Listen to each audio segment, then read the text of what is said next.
عبداللہ ابن مبارک رحمۃ اللہ علیہ نے کہا، یہ اثر علامہ ابن قیم رحمۃ اللہ علیہ نے مدارج السالکین ہی میں نقل کیا، کہا ہے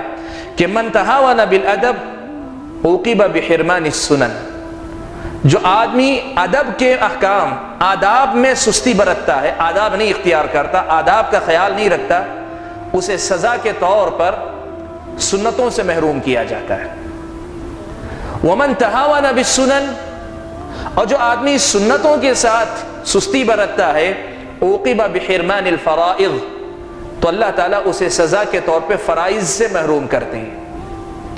ومن تہاون بالفرائض، اور جو آدمی فرائض کے ساتھ کاہلی برتنے والا، سستی یا اس میں کوتاہی کرنے والا واقع ہوتا ہے، عوقب بحرمان المعرفہ، اللہ کی سچی معرفت سے وہ محروم کر دیا جاتا ہے۔ سبحان اللہ،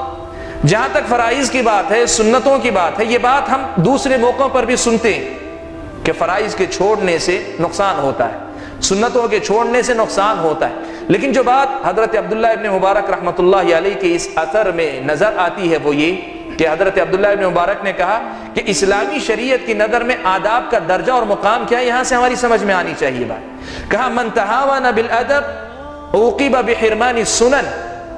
جو آداب کا لحاظ نہیں رکھتا، رفتہ رفتہ وہ سنتوں کو ضائع کرنے والا ہو جاتا ہے،